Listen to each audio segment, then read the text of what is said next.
The crazy penguin teaches you Linux. Nixnoob.com. Welcome to Nixnoob. In this video, we're going to go over configuring software updates in Kubuntu. Software updates are super easy in Linux. You can update your system while it's running, while you're working. I can see here that I've got updates that need to be installed. You can click on this button. It's going to fetch all the updates, and then you just say update all. It's going to ask you for your password. And depending on how many updates there are here, it might take a second to ask you for your password. And while this is installing, so in Linux, it can update files that are in use by the system. So I just updated my system. I don't have to reboot. It's all up to date now. That's how easy it is. So that was super fast, but we can control what updates are available to us or what updates we see. And to do that, we're just going to go into Discover. And go into Settings. And basically, by default now, Kubuntu is using snap packages. You can also install Debian packages as well, and I'll show you a different way to install software in a different video. But by default, you've got Discover, and if you go to Settings and Discover, Snap is selected by default. If you want to learn more about Snap, here's the Wikipedia page on Snap, and I'll link this in the show notes. But this tells you all about Snap. Basically, it bundles a program and all of its dependencies together, and it can also auto-update. Another option is Flatpak, and here's the Wikipedia page for Flatpak, and I'll link this in the show description as well. And this is just another alternative, very similar to Snap. They just do things a little differently. But these are both relatively new.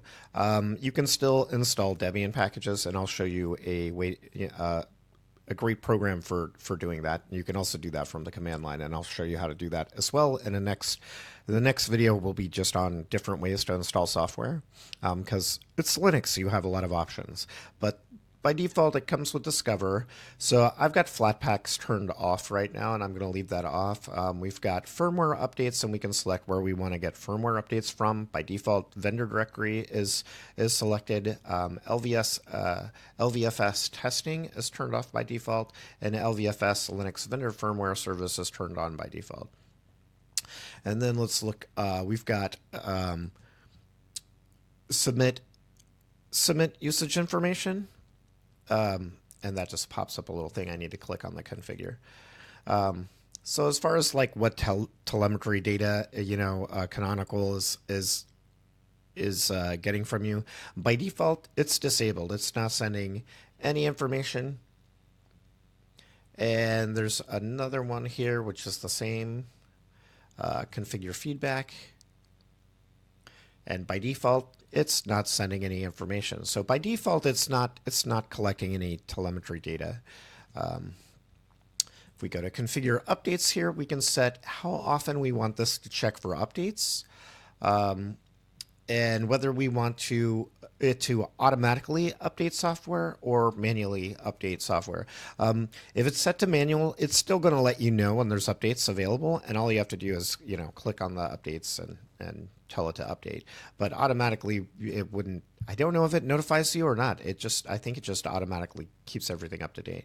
Notification frequency, by default, this is set to daily, but you can set this to whatever you like.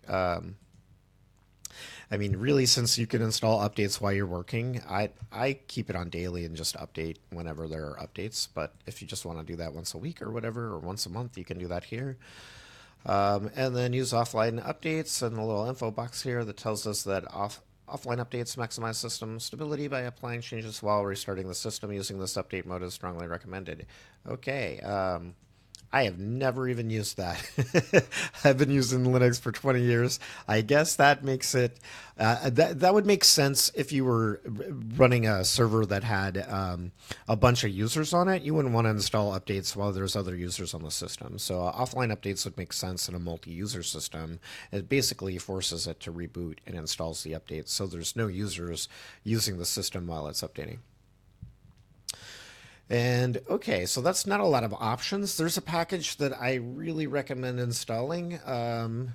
And since we only have Discover here, let's get out of our settings, go to all applications, because that was just searching in settings.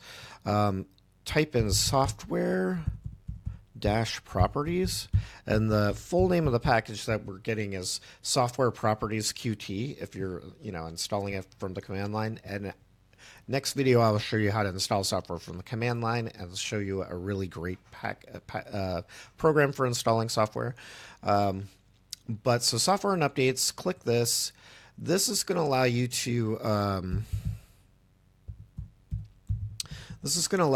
select where your package, what package repositories are enabled, and it also gives you a lot more options for what updates.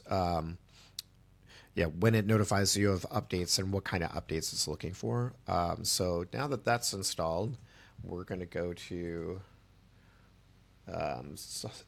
under settings, software and updates. So this is the new package we just installed, and you'll see this has a lot more stuff in it. So first, Ubuntu software download from the internet. We can select what repositories, like default repositories, we're installing from. So you've got the main repository. That's pretty much all of your stuff that, or all of the packages that Canonical maintains.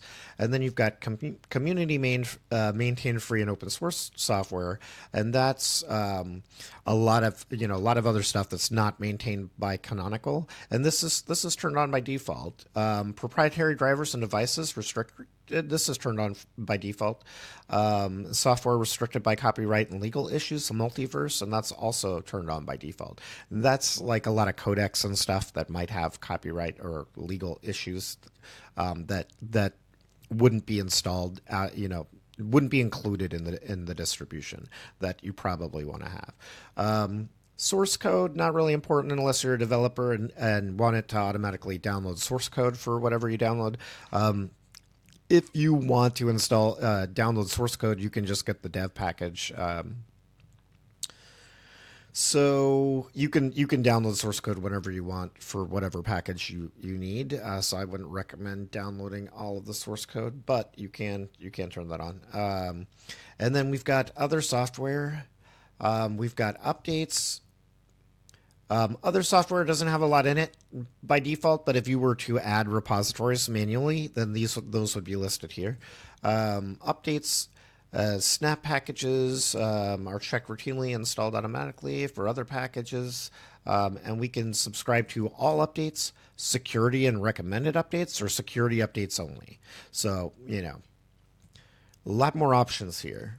Automatically check for updates daily. We had this same option that we saw in Discover. When there are security updates, we can have it install them automatically. I just want them to display immediately, but I don't want it to download and install automatically. So I'm changing that setting. So I want to know about it, but I don't want it to automatically install. And then notify me about new Ubuntu versions. If I was installing a long-term support release, then I would keep that on long support versions only, but I'm not running the long-term. I'm running the latest, so I want to know about any new versions of Kubuntu. So setting that to any new versions, authentication, and this is trusted software providers. Additional drivers, this is where you'd come to install your like NVIDIA or AMD drivers for your video cards. So really important to have this. This used to be part of Discover by default, I think. So now this is separate. Definitely install this. This gives you a lot more control over where all your software is coming from and what updates it's looking for, etc. So basically, if we're willing to report bugs, we can subscribe to pre-released updates, and that's going to get, stuff before it's ready for release. Sometimes maybe you'll have a bug or something, and it'll be fixed. You can turn this on and update, and it can fix things. But typically, you would want to leave that turned off unless you're willing to report bugs. And then Ubuntu Pro is a thing that you can enable that will give you longer term security updates. I think it's free to have Ubuntu Pro for like up to 5 systems, and this just gives you security updates and stuff all the way to 2034. A lot longer. It also allows you to have kernel life patch, which enables you to patch your kernel without restarting your system. On Linux, the only time you ever have to restart your system when you're updating it is if it's updating like an NVIDIA, like a proprietary, a discrete, video card driver. So like if you're updating your NVIDIA drivers, or if it's updating a new kernel. When it updates a new kernel, you have to reboot. But it's not going to automatically reboot. When it's done updating, it'll just give you a little icon down here that lets you know that you're not running the new kernel until you reboot, or that your system requires a reboot before you're running before you're up to date or running the latest changes that you've installed. But it won't reboot. You can do that, or you can update anytime while you're working, and it's not gonna get in your way. Okay, I hope that helped, especially that software-properties package that exposes a lot more options. Thanks for watching, and I hope you have a nice day and have fun with Kubuntu.